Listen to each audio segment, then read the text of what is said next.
நம்ம வீட்டிலேயே மழை நீரை பயன்படுத்தி சுத்தமான காய்கறி கீரைகள் நம்ம வந்து ரெடி பண்ணலான்னு சொல்லி நம்ம வேலை வந்து தொடங்கிட்டோங்க. அதுக்கு வந்து பார்த்திங்கன்னா மேட்டுப்பாத்தி வந்து நம்ம வந்து இப்போ அமைக்கிறோங்க. ஆனால் வந்து நம்ம கோழிக்கு வந்து ஒரு பாதுகாப்பு பண்ணாமல் நம்ம வந்து எதுவும் விதை நட முடியாது. ஏன்னா ஃபுல்லாக வந்து க்ளோஸ் பண்ணிடும். அதுமாதிரி நம்ம நாற்று விட்டு அதை கொண்டு வந்து செடி வைக்கிறது இல்லைங்க, ஸ்ட்ரைட்டாகவே நம்ம வந்து பண்ணுறோங்க. ஏன்னா நமக்கு வந்து விவசாயம் அந்தளவுக்கு தெரியாது. ஆனால் விவசாயத்தில் இயற்கையில் ஆர்வம். அப்பா இருந்த காலகட்டத்தில் கொஞ்சம்லாம் சொத்து பிரச்சனை இதுன்னு சொல்லி அப்படியே வந்து பார்த்திங்கன்னா எதுவும் விவசாயம் வந்து இப்போ பண்ணாமே போயிட்டாரு. நமக்கும் அவ்வளோ எதுவும் கற்றுக் கொடுக்கல. ஆனால் இனிதான் நம்ம கற்றுக்க போகிறோங்க. அதை ஒன் பை ஒன்னாக அப்படியே நீங்கள் வந்து வீடியோலையும் பார்க்க போகிறீங்க. ஓகேங்களா? முதல்ல நமக்கு நீர் அவசியம். நம்ம ஓரளவுக்கு இப்போ மழை காலங்கிறனால நம்ம அதை வச்சு மேனேஜ் பண்ணிடலாம். மற்ற டைம்லலாம் வந்து தண்ணி வந்து இருக்காது. அது வந்து சொட்டு நீர் பாசனத்தில் தான் நம்ம வந்து ரெடி பண்ண போகிறோங்க. நம்ம வீட்டுக்கு தேவையான காய்கறி மட்டும்தான். இப்போதைக்கு விற்பனை இல்லை. அடுத்தது மண் வந்து நல்லா வளப்படுத்தணும். அதுக்கு வந்து நல்லா எரு போட்டு நல்லா காய வச்சு அதன் பிறகு வந்து நம்ம செடியை வந்து விதை நட போகிறோங்க. கோழி வந்து கொஞ்சம் டிஸ்டர்ப் பண்ணோம். அதை வந்து நம்ம ஒரு வலை போட்டு இந்த இடத்த நம்ம பாதுகாப்பு பண்ணணும். அதுமாதிரி நீருக்கு வந்து ஒரு பேரல், அதாவது செயற்கை ஒரு பக்கம் நமக்கு வந்து கை கொடுக்குன்னா அது இதுமாரி தாங்க. நம்ம செயற்கையை தவறாக பயன்படுத்திகிட்டு இருப்போங்க. ஆனால் செயற்கையில் நமக்கு வந்து ஒரு பிளாஸ்டிக் வந்து எதுக்கெலாம் யூஸ் பண்ணலான்னா இதுமாரி யூஸ் பண்ணலாம். தண்ணி வந்து சேகரிப்பு பண்ண ஒரு பேரல் 5000 ரூபாய் 1000 லிட்டரு போட்டு வாங்கியிருக்கிறேங்க. இது இந்த ப்ரைஸ் தானாங்கிறத கீழே கமெண்ட் பாக்ஸில் கமெண்ட் பண்ணுங்கள். நம்ம சேர்த்தி கொடுத்து வாங்கிட்டாங்களா இல்லை ரேட் கரெக்டு தானான்னு சொல்லி. அடுத்ததாக நமக்கு வந்து ஒரு தொட்டி இருக்குது. ஓகேங்களா? இது ஒரு 2000 லிட்டரு பிடிக்கும் தொட்டி. இதை வச்சு தான் நம்ம வந்து மேனேஜ் பண்ண போகிறோங்க. அதுவும் இப்போதைக்கு இந்த இடத்த மட்டும் நம்ம வீட்டு தேவைக்கு மட்டும் காய்கறி வந்து ரெடி பண்ண போகிறோங்க. ஓகேங்களா? மற்றபடி மழை தண்ணி ஓஸ் போட்டிருக்காங்க, அதெல்லாம் கொஞ்சம் எல்லாமே சேகரிப்பு பண்ணோம். எது சரி அப்புறமேட்டு விளாடுவேன். நாளைக்கு இப்போ வந்து ஈவினிங் எடுத்துகிட்ருக்கிறேன். சும்மா டெஸ்டிங்காக பண்ணி பார்த்தேன். கோழிங்க என்ன டிஸ்டர்ப் பண்ணுமா பண்ணாதா, நம்ம வந்து கம்பி வலை கோழி வலை வாங்கி இப்படி அடிக்கலாமான்னு பார்த்தேன். டிஸ்டர்ப் நல்லாவே பண்ணுது பாருங்கள். எல்லாத்தையும் கிளச்சி விட்டாங்க.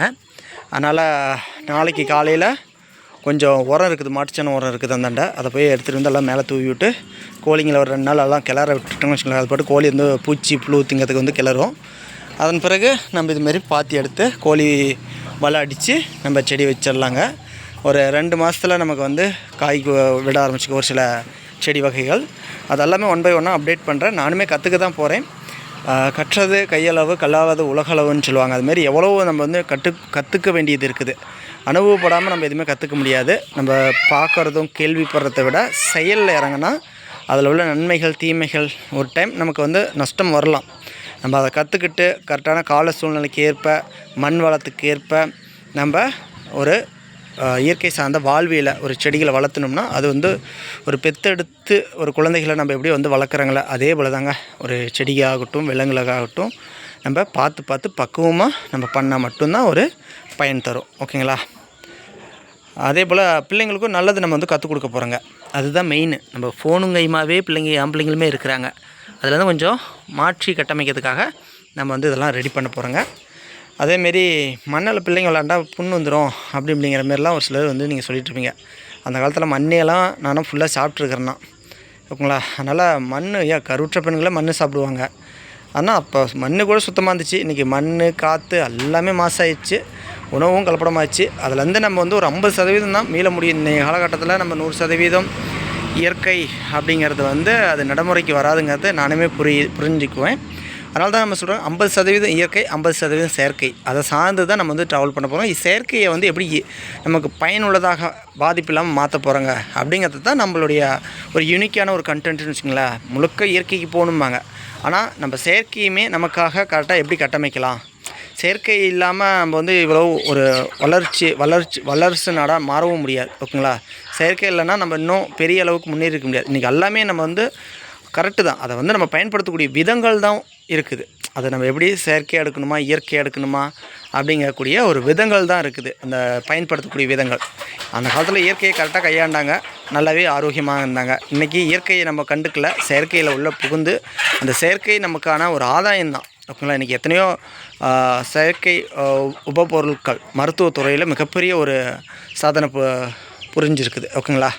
அதுமாரி நம்ம வந்து எவ்வளோ சொல்லலாம், எவ்வளோ மேம்பட்டு இருக்கிறாங்க. விவசாயத்துலேயுமே செயற்கை புகுந்து எவ்வளோ மேம்படுத்தியிருக்குது. ஃபுல்லாக அதுலேயே வந்து அடிக்ட் ஆகி நம்மளுடைய இயற்கையை மறந்துடுறாங்க. இயற்கை செயற்கை கால சூழ்நிலைக்கு வெப்பத்துக்கு ஏற்ப மாரி நம்ம ஒரு சமநிலையில் நம்ம வந்து கொண்டு வர தெரியல. ஒன்று அப்படி போயிடுறாங்க, இல்லைன்னா இப்படி வந்துடுறாங்க. நடுநிலை அப்படிங்கிறது தான் என்றைக்குமே ஒரு ஆரோக்கியமானது அப்படின்னு சொல்லுவாங்க. ஓகேங்களா? அதுக்காக ரோட்டில் போய் நின்றுட்டு அந்த பக்கம் போகிறதா இந்த பக்கம் போகிறதா நம்ம நடுவிலே நின்றுலான்னு அப்படி இது கேட்டுறாதீங்க. அது நமக்கு உயிருக்கே ஆபத்து. நம்ம நடுநிலைங்கிறது தப்பம் வைப்போம். நம்மளுடைய புவியியல் எப்படி அமைஞ்சிருக்குது, நீர், நெருப்பு, காற்று, ஆகாயம் அப்படிங்கிற மாரி அனைத்தும் கலந்தது தான் நம்மளுடைய இயற்கையும். அதே போல் தான் நம்ம நீர் கரெக்டாக கொடுக்கணும், அதேமாரி மண் வளத்துக்கு தேவையான ஊட்டச்சத்தை கொடுக்கணும், விதைகளை நல்லா தேர்ந்தெடுக்கணும், அதை கரெக்டாக பராமரிக்கணும். ஓகேங்களா? இதுமாரி எவ்வளோ கட்டமைப்புகள் இருக்குது. இன்றைக்கி வந்து ஹைப்ரிட் சார்ந்து காய்கறிகள் போகிறதுனால தான் ப்ராப்ளம். அதை நம்ம மீட்டெடுத்தாவே போதுமானது. மற்ற செயற்கையெல்லாம் இன்றைக்கி நம்ம நீரெல்லாம் பாதுகாப்பு பண்ணுறதுக்கு இது எவ்வளோ பெட்ரு. நம்ம இதுமாரி காங்கிரீட் கட்டணும், செலவு எங்கேயே போகுது. அப்போ பிளாஸ்டிக்கில் நம்ம வாங்கிக்கலாம், டக்குன்னு இப்போ ரிமூவ் பண்ணலாம் வெவ்வேறு இடத்துக்கு. இப்போ ஏன்னா இன்றைக்கி நம்ம ஒரு இடத்துல கட்டமைச்சிட்டு நாளைக்கு பின்ன அதை நம்ம அதை விட்டு போகக்கூடிய ஒரு சூழ்நிலை வரும்போது நம்ம அப்போ அதை வந்து பயன்படுத்த முடியும். இப்போ இதுமாதிரி கட்டிட்டிங்கன்னா அது வேஸ்ட்டாக தான் போகும், உடச்சி எடுக்கிற மாரி தான் வரும் தொட்டிலாம். அதனால் என் பையனும் பாருங்கள் வந்து ட்ரைனிங் எடுத்துகிட்ருக்குறான். ஏண்டாம்மா? இல்லை நான் வந்து வீடியோ பேசிகிட்டு இருக்கிறேன். அதுதான் நாளைக்கு வந்து நீ ஹாஸ்பாட் மறுபடியும் ஃபோன் எடுக்க பார்க்குறீங்க. இதை வேலை செய்ய அப்போவே நான் ஃபோன் தரேன்.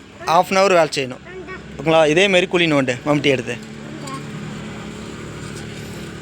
பார்த்து இங்கே இந்த நேருக்கு ஆமாம்.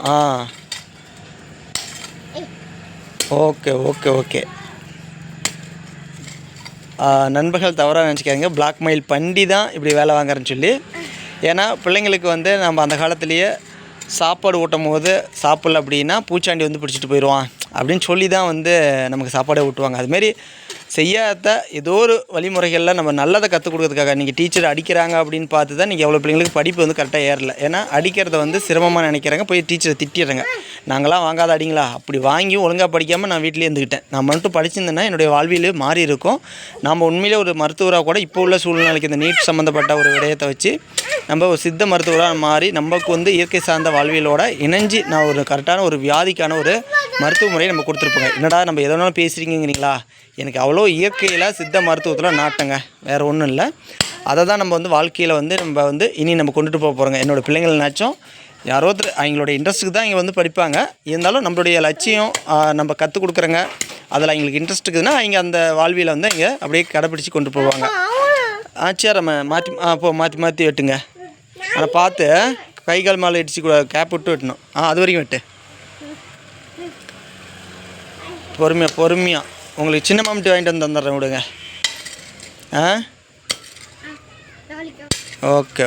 ஓகே ஃப்ரெண்ட்ஸ், நம்ம மீண்டும் அடுத்த வீடியோவில் சந்திக்கிறேன். அதுவரை உங்கள்கிட்ட விடைபெறுவது நான் உங்கள் பிபி. நன்றி, வணக்கம்.